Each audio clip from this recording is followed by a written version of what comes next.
O Twitter é uma rede social que simula um blog pessoal. Atualmente, o site disponibiliza 280 caracteres para os usuários escreverem sobre o que está acontecendo. E assim como nas outras plataformas, lá tem gente de todos os tipos. Os que entram para se informar sobre as notícias do mundo, os que usam as hashtags para dar audiência para alguma causa, os que fazem do site um diário com seus desabafos pessoais e os que se aproveitam disso. É o caso do japonês Takahiro Shiraishi. Através do Twitter, ele conheceu diversas garotas com problemas emocionais que, assim como ele, não viam mais sentido na vida. Após algumas trocas de mensagem, ele atraía as garotas para o seu apartamento com o papo de que as ajudaria a morrer. Mas antes de chamar a vinheta, peço que não assistam a esse vídeo caso o assunto principal seja um gatilho para vocês. E aos que ficaram, meu nome é Viviane Cipriano e sejam muito bem-vindos ao canal Luz Acesa.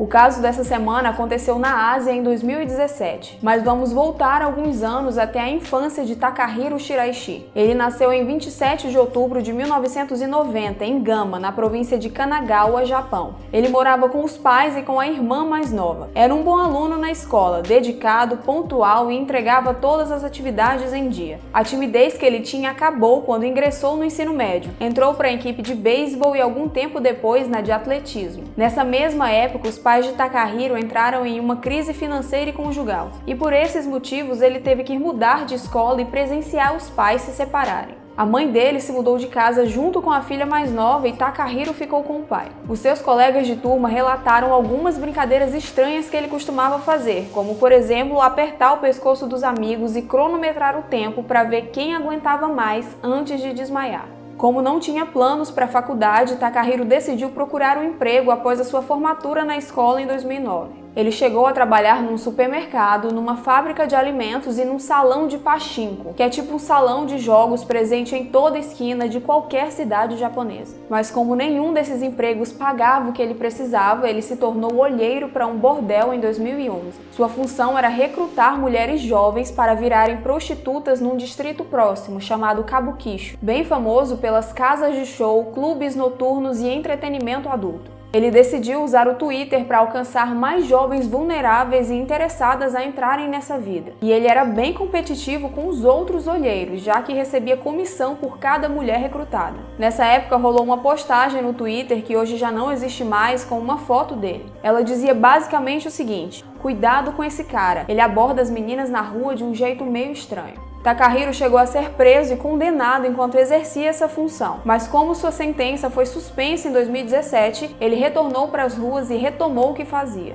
Por volta de julho daquele mesmo ano, Takahiro disse ao pai que vinha tendo vários pensamentos sombrios, que estava passando por uma fase difícil e que não via mais sentido na sua existência. No mês seguinte, disse ao pai que estava namorando e que precisava de um lugar para construir sua vida. Os dois então saíram para procurar uma casa e acabaram encontrando uma ali pelas redondezas mesmo, próxima a uma estação de metrô bastante movimentada. Takahiro se mudou para lá e criou outro perfil no Twitter. Escolheu uma foto bem estranha de um anime com um corte imenso no pescoço. Seu arroba era Hanging Pro, algo como enforcador profissional.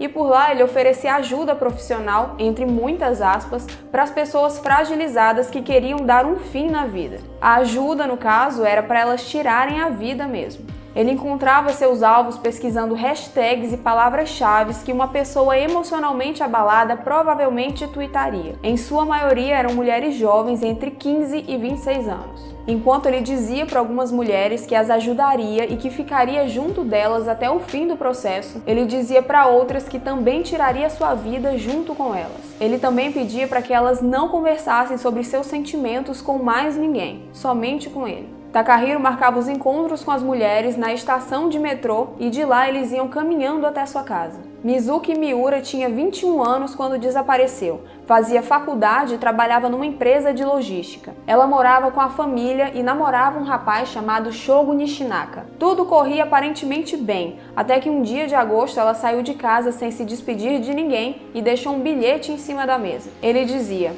abre aspas, estou saindo de casa, vou morar sozinha, fecha aspas. O namorado dela estranhou aquela atitude, porque Mizuki nunca tinha reclamado de nada com ele. Os dias se passaram e ela não apareceu e nem deu sinal de vida. Shogo decidiu então ligar o computador de Mizuki e acessar suas redes sociais em busca de pistas do seu paradeiro. Ele encontrou várias conversas dela com o Takahiro, onde ele dizia coisas do tipo: "Eu sou a única pessoa nesse mundo que te entende, vamos ficar juntos, vem morar comigo." Shogo descobriu ainda que Mizuki deu 500.000 ienes para Takahiro, o que equivale a mais ou menos R$ 25.900, para ele comprar um lugar para os dois viverem juntos. Shogo mandou uma mensagem para Takahiro perguntando onde Mizuki estava. Takahiro passou seu endereço, o chamou para conversarem e disse que explicaria tudo. E foi assim que Shogo Nishinaka, de 20 anos, baixista de uma banda e funcionário de uma casa de acolhimento para pessoas com necessidades especiais, se tornou a única vítima homem de Takahiro. Hitomi Fujima tinha 26 anos e morava em Saitama com o marido e a filha. Em 13 de setembro de 2017, ela pediu para ser dispensada mais cedo do trabalho. Disse que tinha um compromisso muito importante, mas depois desse dia ela nunca mais foi vista.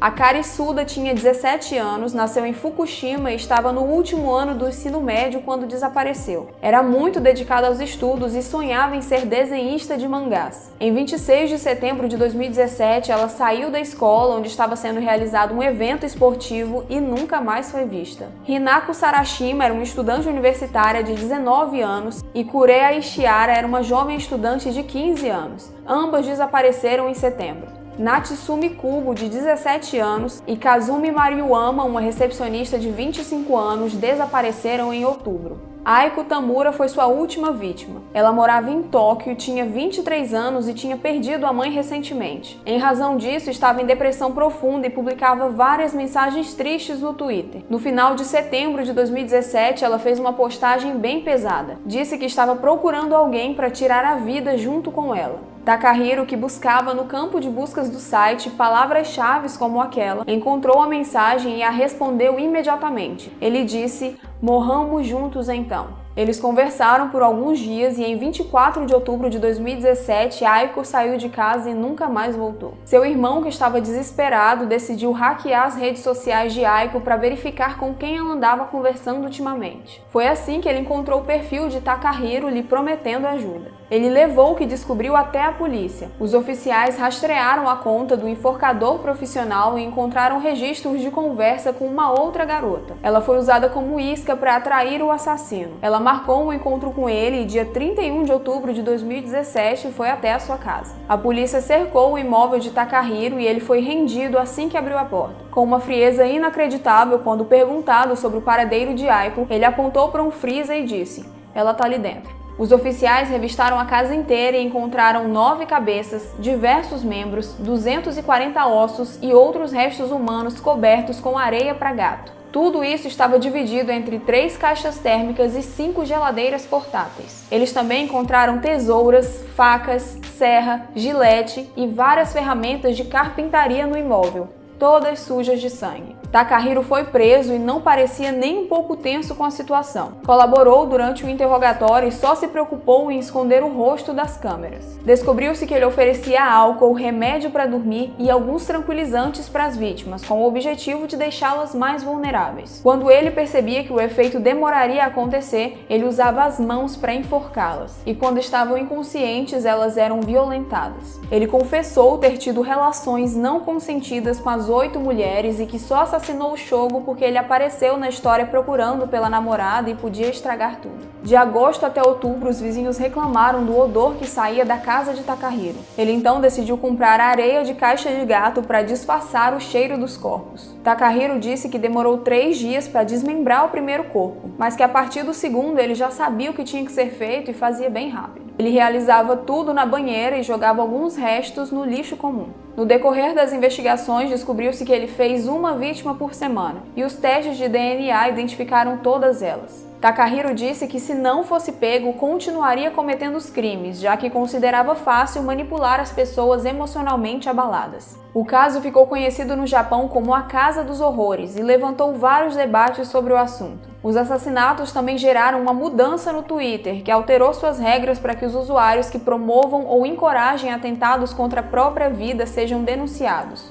Mais de 400 pessoas compareceram no tribunal para assistir o julgamento de Takahiro, apesar dele ter apenas 16 assentos disponíveis para o público. Os advogados de Takahiro alegaram que ele era culpado do crime menor de assassinato com consentimento, alegando que suas vítimas tinham dado permissão para que ele fizesse aquilo. Porém, Takahiro contestou a versão dos seus próprios advogados e disse que realizou aquilo sem o consentimento delas. Ele disse que todas desistiram na hora final, mas que ele fez mesmo assim. Ele se declarou culpado e disse que fez o que fez para satisfazer seu desejo sexual e porque precisava de dinheiro. Além dos assassinatos, ele foi julgado por ter violentado as vítimas, desmembrado elas e guardado os restos mortais em sua casa. Em setembro de 2020, a sua sentença foi dada: pena de morte. E no Japão, ela é executada por enforcamento. E que ironia do destino, não é mesmo? Takahiro, que gostava de brincar de enforcar os amigos na escola, que usou enforcador profissional como nickname no Twitter e que tirou a vida de suas vítimas por enforcamento, será executado neste mesmo molde pelo Estado.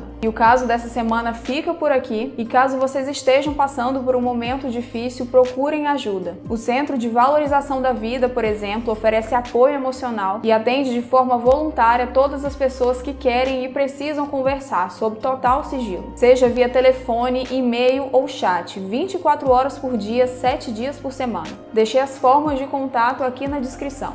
E antes de ir embora, deixem o like pra mim, beleza? E quem não está inscrito, trate logo de resolver isso. A gente se vê semana que vem. Tchau!